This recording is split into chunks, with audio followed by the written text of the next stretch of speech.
Hello everyone, welcome to Diwane EAC and GATE. This is test number 7 which is based on refrigeration and air conditioning.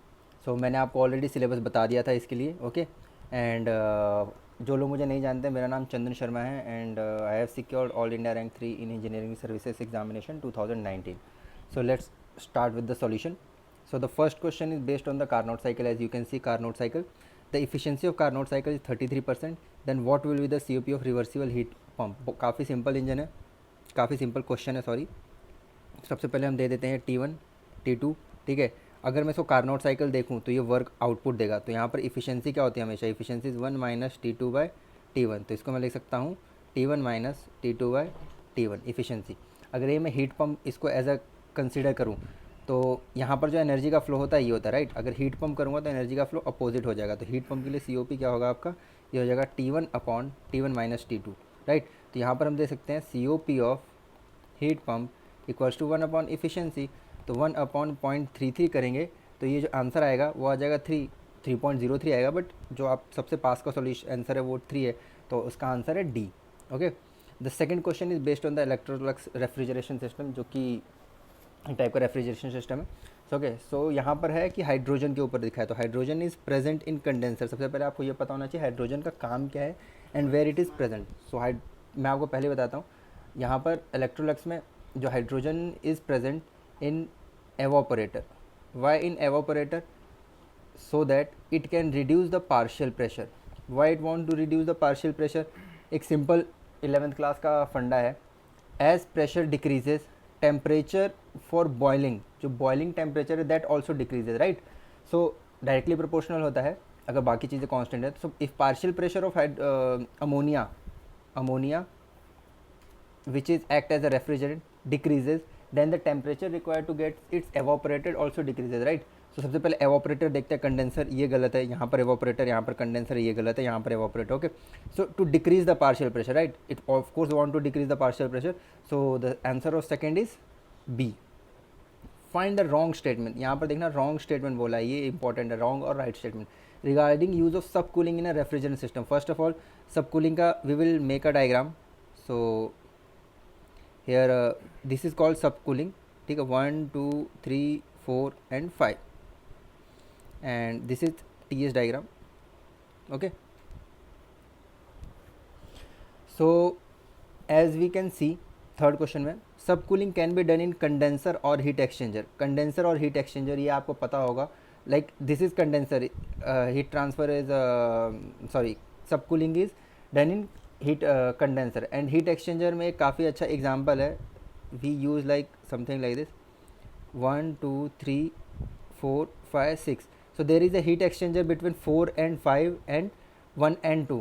सो यहाँ से जो heat loss हो रहा है यहाँ पर वो हीट गेन हो जाता है. तो फर्स्ट वन इज़ राइट. सब cooling is preferred because it can decrease the mass flow rate of refrigerant for same effect. Of course अगर ये यहीं से हो जाए तो रेफ्रिजरेंट इफेक्ट यहाँ से यहाँ तक है, यहाँ पर रेफ्रिजरेंट इफेक्ट 1 to 5 है. तो this is also right. COP increases because work done by compressor decreases. COP increase होता है but compressor work done of compressor doesn't affected by the sub cooling. So this is wrong. So answer is C.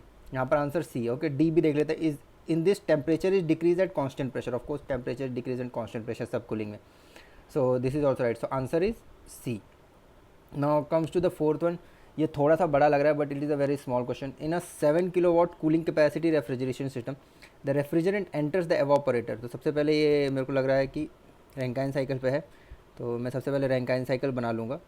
Sorry, ठीक है. 1 2 यहाँ पर diagram थोड़ा सा ख़राब हो सकता है, सो प्लीज़ बियर इट. सो अब तो आपको मेरी राइटिंग भी समझ में आने लगी होगी.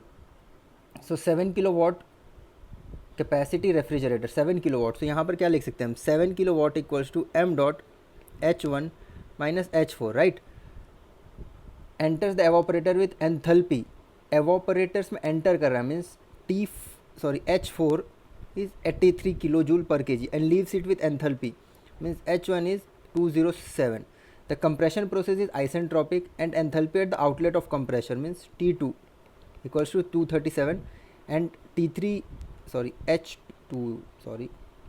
H4 83, H1 207, H2 237 and H3 equals to H4, right. क्योंकि इसको हम देखते हैं ये. So now we have to want power input to the compressor. Power input will be m dot h2 minus h1, right? So you know h1, you know h2. From here this is 7 kilowatt. यहाँ से m dot find करेंगे, यहाँ पे put करेंगे.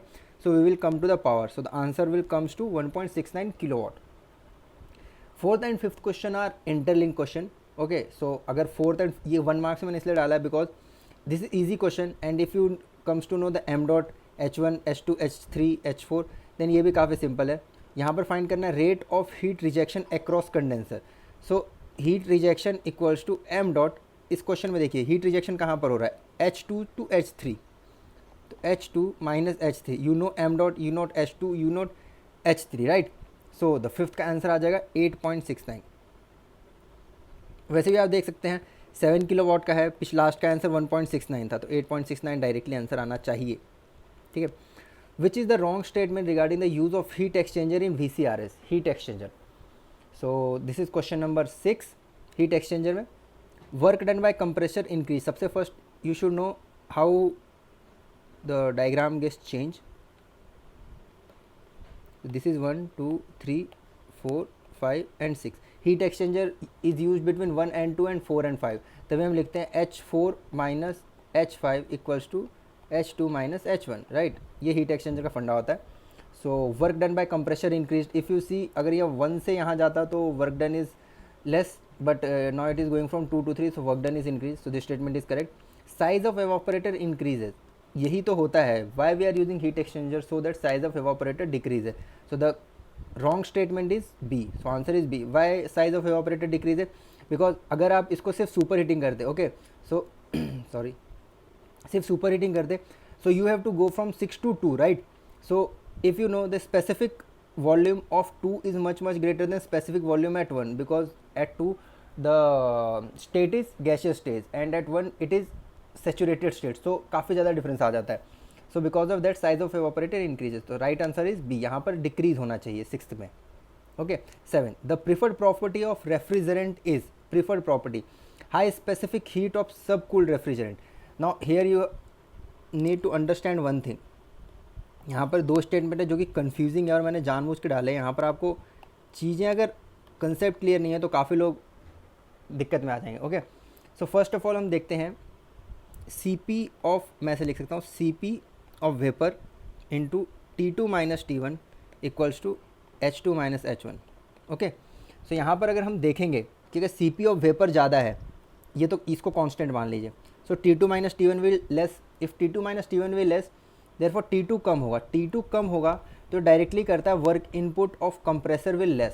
सो ये एक positive thing है. So heat specific heat of vapour is high होना चाहिए. जस्ट इसका अपोजिट होना चाहिए, specific heat of subcooled refrigerant is low. वहाँ पर क्या होता है कि you no TDS equals to CP DT मैं डायरेक्ट लिख सकता हूँ. ओके, अगर मैं वर्क डन हटा दूँ तो यहाँ पर जो आएगा फंडा कि अगर मैं CP यहाँ पर ज़्यादा, ये है सब कूल्ड का, तो अगर ये ज़्यादा है तो DS विल ऑल्सो इंक्रीज. सो इसलिए हम CP ऑफ सब कूल्ड को हम लो रखते हैं. तो first statement is wrong. Very low evaporator pressure. अगर evaporator pressure, this is evaporator 1 to 6, if you lower the evaporator pressure then there is a problem of leakage. Okay, because if compared to the atmospheric pressure there is a negative pressure inside the evaporator, so atmospheric air will try to get inside the evaporator, so that is also not preferred. Very low means generally if the pressure inside is 0.9 to 0.99 bar. Okay, slightly less than atmospheric. Why slightly less than atmospheric pressure? Because if the pressure inside the evaporator is higher than the atmosphere, then there is a slight chance that that refrigerant will leak outside the evaporator, and the refrigerant that we are using it poisonous, some is toxic, some is flammable.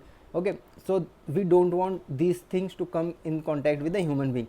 So what we preferred slightly less evaporator pressure with compared to atmospheric pressure. Okay, third one is low conductivity to retain the heat. This is also wrong. As conductivity of refrigerant increases, so heat transfer between 1 and 6, and here the refrigerant space, and from 3 to 4 or 3 to 5 with the atmosphere will increase. So ये conductivity high होनी चाहिए. So the last option is low compressor discharge temperature. ये जितना कम रहेगा T3, जितना कम रहेगा उतना फ़ायदेमंद है हमारे लिए. ओके, सो ये बताने की ज़रूरत नहीं है. 8th one is consider the following statement. Okay, so सबसे first one is R1 and R12. Now you should know how to name this refrigerant. Is used in reciprocating compressor. No, R1 and R12 is used in centrifugal compressor. Okay, you have to remember that. And ammonia and CO2 is used in reciprocating compressor. So first statement is wrong. So this is wrong, this is wrong, this is wrong. Right answer is C. Directly बोल सकते हैं. You can see that ammonia leakage is detected by sulfuristic method, or this is also known as sulfuristic method. Okay, hydrocarbon are used. This is, you should also know, like hydrocarbon is not used with aluminium metal because it is dangerous. थोड़ा सा corrosive nature आ जाता है, and then it is favorable with copper. Similarly, ammonia is not used with copper, it is used with iron or wrought iron. Okay, so try to remember these things. So the answer of 8th is C. 9th, compared to pure refrigerant, when azeotrops are used as refrigerant. So first you need to understand the, okay, this is for the pure one. ठीक है, कि अगर pure refrigerant है जैसे R1, R12 ammonia you are using alone, then this thing will happen. Okay, so here heat is added, and this graph will come. But when you are using the azeotrops, when we are adding the heat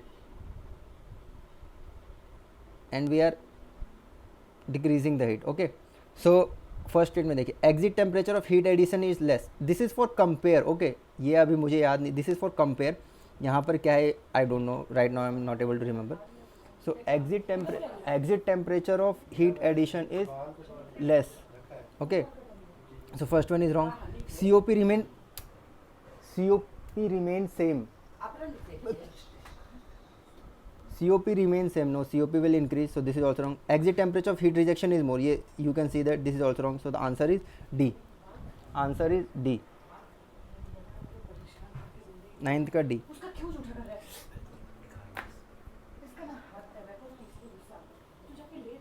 10th. Now air has, this is based on psychrometric. Air has a DBT of 33 degrees Celsius and DPT 20 degrees Celsius. The corresponding saturation pressure of water is this and this. When the atmospheric pressure is 180, the specific humidity. So you should know specific humidity formula 0.622 into PV upon P minus PV.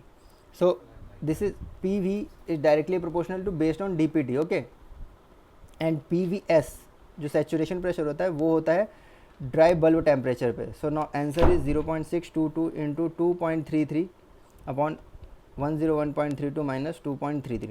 So you will get answer 14.6 ग्राम पर KG और 0.0146 kg per kg of dryer. Okay, the 11th answer is, this is also very simple. This is made by me. So काफ़ी सारे question मैंने try किए कि मैं खुद करूँ जो आज से कभी पूछे नहीं गए हैं. So let's start. Sensible heating यहाँ पर बोला है in a series of psychrometric process, so you have to follow this series. Sensible heating is in this. Okay, chemical dehumidification is like this, and then adiabatic saturation, it will go up to here. Okay, so this is process 1, this is 2 and this is 3. now see dBT increases.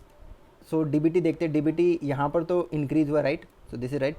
specific humidity also increases, dPT increases, this is also. तो this statement may be right. dBT decreases, ये तो गलत हो गया. dBT increases, specific humidity decreases, गलत. now dBT may decrease, specific humidity increases and dPT increases.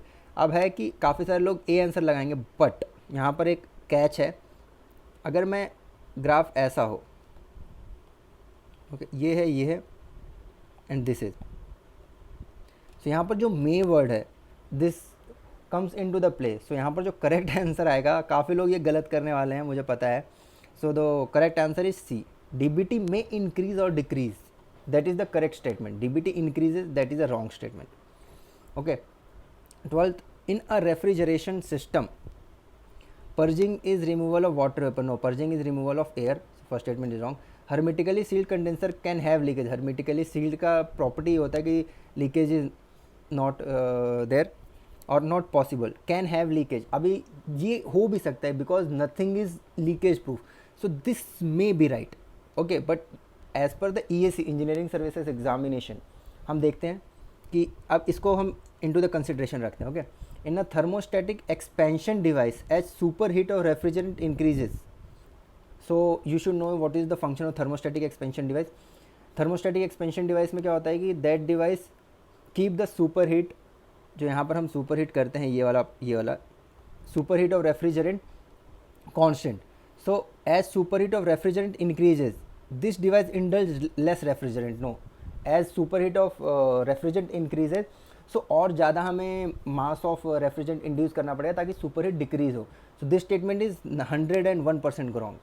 Now there is a competition between B and D, सो हम पहले D पढ़ लेते हैं। इन ऑटोमेटिक एक्सपेंशन डिवाइस, ना ऑटोमेटिक एक्सपेंशन डिवाइस क्या करता है, वो करता है, वो जो एवोपरेटर का प्रेशर होता है उसको कांस्टेंट रखता है, so okay, so in automatic expansion device as pressure of evaporator increases this device induce less refrigerant in the system, this is the correct statement. ये आपको थोड़ा सा यहाँ पर दिक्कत में आ रहा हो कि ऐसा कैसे हो सकता है, but this is the correct statement. Please read about the automatic expansion device function and thermostatic expansion device. So the correct statement for 12 is D. 13 the degree of freedom moisture, ये तो मतलब आंख बंद करके अगर आना ही चाहिए आपको कि डिग्री ऑफ फ्रीडम क्या होता है, P plus F equals to C+2। So यहाँ पर फेस तो एक ही है हमारे पास मॉइस्चर का, फ्रीडम पता करना है, कंपोजिशन 2 होगा, यहाँ पर composition is air and vapour +2, so F की वैल्यू 3 आ गई। सो अब एक चीज़ और, जो हम साइक्रोमेट्रिक ग्राफ बनाते हैं वो तो सिर्फ 2 ही एक्सिस के बीच में होता है, तो वहाँ पर 3 होना चाहिए ना, डिग्री ऑफ फ्रीडम जितना है, मतलब if degree of freedom is 3 means 3 things are use to define a state, but we are using only 2 things to define a state, okay. So इसका आंसर आप लोग फाइंड कीजिए एंड प्लीज़ कमेंट बॉक्स में मुझे बताइएगा, और नहीं तो मैं फाइनली बता ही दूंगा आपको। For a given refrigerant system COP of system is 33, then heat rejection ratio. So सबसे फर्स्ट आपको पता होना चाहिए कि हीट रिजेक्शन रेशियो होता क्या है, ओके। तो यहाँ पर अगर मैं ये देखो रेफ्रिजरेंट सिस्टम है, तो ये अगर मैं लिखूँ Q1 Q2, तो heat rejection ratio is Q2 upon, हाँ जस्ट वेट, लेट या Q2 अपॉन Q1, ओके। अगर हम COP लिखे, COP क्या होगा, Q1 upon Q2 minus Q1, तो अगर इसको मैं ऐसे कर लूँ 1 upon Q2 upon Q1 minus 1 and COP, तो यही तो HRR है, तो इसको हम जब यहाँ लेके आएंगे तो ये हो जाएगा HRR equals to 1 + 1 upon COP। Now put the value, इसका आंसर आपको मिल जाएगा 14 का D। In a combined refrigeration system COP of first cycle is 3, COP of second cycle is 1.5, COP of combined cycle. So इसका direct formula है, इसके अंदर ज़्यादा दिमाग नहीं लगाना है। For GATE and EAC you should remember this formula. So the formula of combined is COP of 1 into COP of 2 upon 1 plus COP of 1 plus COP of 2। So यहाँ पर जो आंसर आएगा वो A आएगा, ओके। सो यहाँ पर ख़त्म होता है। सो यहाँ पर 1 मार्क्स क्वेश्चन एंड होते हैं, जो फ्रॉम नेक्स्ट स्लाइड जो 16 to 30 क्वेश्चन है और 2 मार्क्स क्वेश्चन है, ओके। सो ये 1 मार्क्स हैं और जो नेगेटिव मार्किंग है 1/3 है, okay. So let's start with the second video.